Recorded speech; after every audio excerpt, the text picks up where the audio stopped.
हा महाराष्ट्रापुरता सीमित नाही, तर या निकालाचा पडसाद देशभरातील असलेल्या राज्यामध्ये जर अशी घटना घडली तर त्यासाठी हा मार्गदर्शक म्हणून याला वापरला सुद्धा जाणार आहे. म्हणून आज देशाचं लक्ष या निकालाकडे लागलंय आणि निश्चितच विजय आमचा होईल असं आम्हाला वाटतं. सर, हा जो आत्मविश्वास आहे की आमचा विजय होईल, त्याला कुठेतरी ठाकरे गट टीका करते. आता मुख्यमंत्र्यांची भेट देखील नार्वेकरांनी अध्यक्षांनी घेतली होती, त्यामुळे कुठेतरी हे सगळं ठरवून केलं गेलेलं आहे असं तर ठाकरे गट आरोप करतात. पण ठाकरे गटाने कोणत्या गोष्टीवर आरोप नाही केलेत? त्यांना ह्या आरोप करणं हा त्यांचा मूळ स्वभाव झालेला आहे. त्यांनी पहिले जेव्हा आम्ही निवडणूक आयोगाकडे गेलो त्या टायमाला निवडणूक आयोगावर सुद्धा त्यांनी आरोप केलेत. जवळपास 2,000 कोटी रुपये त्यांनी लाच ज्याला म्हणता येईल किंवा त्यांनी आमच्याकडून घेतलेत असा आरोप सुद्धा, गंभीर आरोप सुद्धा त्यांनी केला आहे. सुप्रीम कोर्टात गेलेत, सुप्रीम कोर्टात हे सर्व आरोप केलेले आहेत.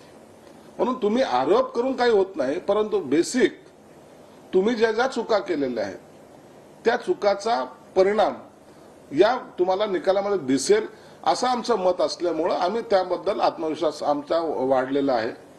कोण कुणाला भेटलं, कोण कुणाला काय केलं, हे आरोप प्रत्यारोपाला अर्थ नसतो. जेव्हा निकाल द्यायचा आहे त्या निकाल देताना तुम्हाला सगळ्या कायद्याच्या चौकटीतला निकाल द्यावा लागणार आहे.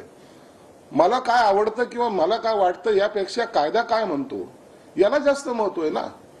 कालची जी त्यांनी पीसी घेतली त्याच्या मागचं कारणच एक होतं की आम्ही आरोप करायचे, आपण हरणार आहोत हे काल त्यांनी मान्य केलेलं आहे आणि म्हणून घेतलेली ती पीसी आहे. जर आम्ही 16 आमदार जर पात्र झालो तर उरलेले त्यांचे जे काही आमदार आहेत ते अपात्र होतील या भीतीपोटी घेतलेली ती पीसी आणि त्याच्यात केलेले ते आरोप आहेत. मात्र जर पाहायला गेलं तर अध्यक्ष राहुल नार्वेकर आणि मुख्यमंत्र्यांची काही दिवसापूर्वी भेट झालेली होती. त्या भेटीवरती सुद्धा ठाकरे गटाचे नेते आक्रमक आहेत. आरोपीलाच न्यायाधीश जाऊन भेटतात अशी टीका करते. असं काही नसतं. मग जर निकाल द्यायचा नार्वेकरांना द्यायचा आहे, निकाल मुख्यमंत्र्याला द्यायचा नाहीये, मग मुख्यमंत्र्यांनी नार्वेकरांकडे गेलं पाहिजे होतं ना. असं हे बिनबुडाचे आरोप करतात.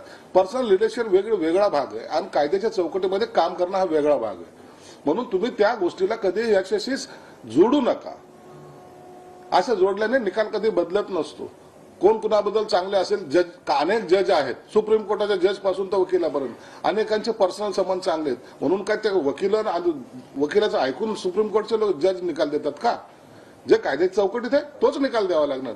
आणि मुळामध्ये हा जो निकाल लागणार आहे ह्या निकालानंतर कोणी असेल, मग उभाठा गटाचे कार्यकर्ते म्हणजे नेते असतील किंवा आणखी आमचेला असतील, जर कुणाच्याही विरोधात जरी लागला तर याला सुप्रीम कोर्टामध्ये चॅलेंज करणे हे ठरलेला प्रकार आहे. म्हणून जेव्हा तुम्ही सुप्रीम कोर्टात आपला निकाला सुप्रीम कोर्टात जाणार आहे त्याच्यावर पुन्हा एकदा सुनावणी होणार आहे आणि निकालामध्ये मांडलेले मुद्दे हा त्याचा बेस असणार आहे. म्हणून निकाल देताना कुणालाही पाठीशी घालणं हा प्रकार होणार नाही. तर सुप्रीम कोर्टाचा जो काही मग नंतर जो काही होईल तर त्यावेळेला विधानसभा अध्यक्षाचा एक स्वतःच मत असतं. त्यांनी आपला निकाल जो दिलेला आहे तो सुप्रीम कोर्टात कसा कायम होईल हे सुद्धा ते बारकाईने पाहत असतील असं माझं मत आहे. शिंदेगड जर का आता या निकालामध्ये अपात्र ठरला तर तो सुप्रीम कोर्टामध्ये चॅलेंज करेल का? कोणीही दोन्ही